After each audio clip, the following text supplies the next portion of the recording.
ఒక ఊరి చివరన ఒక పెద్ద మర్రి చెట్టు ఉండేది. ఆ చెట్టు నీడలో ఒక వృద్ధుడు ప్రశాంతంగా కూర్చొని ఉండేవారు. ఆయన దగ్గరికి ఊరి జనం వచ్చి తమ మనస్సులోని బాధలను, సమస్యలను చెప్పుకుంటూ ఉండేవారు. ఒకరోజు ఒక యువకుడు చాలా నిరాశతో, ముఖంలో ఎంతో ఆవేదనతో ఆ వృద్ధుడి దగ్గరికి వచ్చాడు. తాత, నా జీవితంలో అన్నీ కష్టాలే ఎదురవుతున్నాయి. నేను ఏ పని మొదలుపెట్టినా అది మధ్యలోనే ఆగిపోతోంది. నా స్నేహితులందరూ జీవితంలో ఎంతో ఎత్తుకు ఎదిగిపోయారు. కానీ నేను మాత్రం ఇంకా ఇక్కడే ఉండిపోయాను. అసలు నా జీవితానికి ఒక అర్థం ఉందా? నా ప్రయత్నాలకు ఎప్పటికైనా ఫలితం దొరుకుతుందా? అని ఎంతో బాధగా అడిగాడు.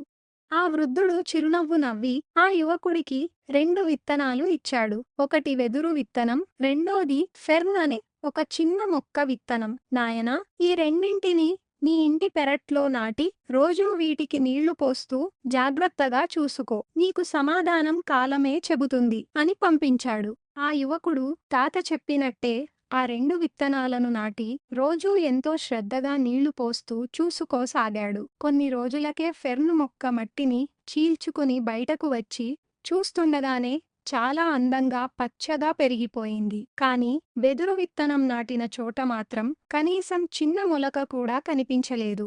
మొదటి ఏడాది గడిచింది. రెండో ఏడాది కూడా గడిచిపోయింది. ఫెర్న్ మొక్క పక్కన అన్ని అడవి మొక్కలు కూడా పెరిగిపోయాయి, కానీ వెదురు మాత్రం బయటకు రాలేదు. ఊరి జనం ఆ యువకుడిని చూసి నవ్వారు. నువ్వు రాళ్లు నాటినట్టు ఉన్నావు. ఆ వెదురు ఎప్పటికీ రాదు. ఆశ వదిలేయి అని ఎగతాళి చేశారు. కానీ ఆ యువకుడు మాత్రం తాత మాట మీద నమ్మకంతో ఎవరు ఏమన్నా పట్టించుకోకుండా ప్రతిరోజు ఆ విత్తనం ఉన్న చోట నీళ్లు పోస్తూనే ఉన్నాడు. ఇలా 5 ఏళ్లు గడిచిపోయాయి. 5వ ఏడు ఒకరోజు ఉదయం యువకుడు నిద్రలేచి తన పెరట్లోకి వెళ్లి చూసేసరికి మట్టిని చీల్చుకుంటూ ఒక చిన్న వెదురు మొలక బయటకు రావడం గమనించాడు.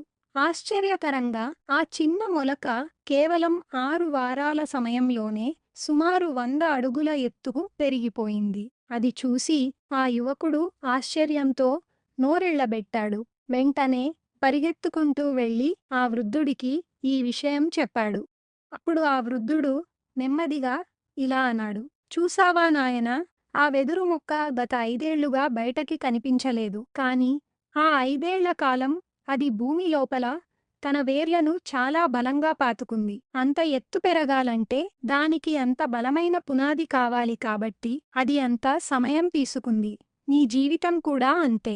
నీకు కష్టాలు ఎదురవుతున్నాయంటే దేవుడు నిన్ను రాబోయే ఒక పెద్ద విజయానికి సిద్ధం చేస్తున్నాడని అర్థం. వేర్లను బలంగా నాటుకునే సమయంలో ఓపిక పట్టాలి. ఇతరులతో నిన్ను నువ్వు పోల్చుకోకు. నీ సమయం వచ్చినప్పుడు నువ్వు కూడా ఆ వెదురు చెట్టులాగే ఆకాశమంత ఎత్తుకు ఎదుగుతావు.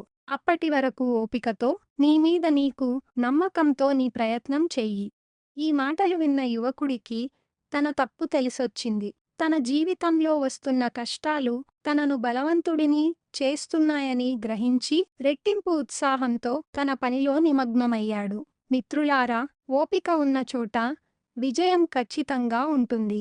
మన ప్రయత్నం మనకు ఫలితాన్ని ఇవ్వడానికి కొంత సమయం పట్టవచ్చు, కానీ ఆ ఫలితం దొరికినప్పుడు అది చాలా అద్భుతంగా ఉంటుంది.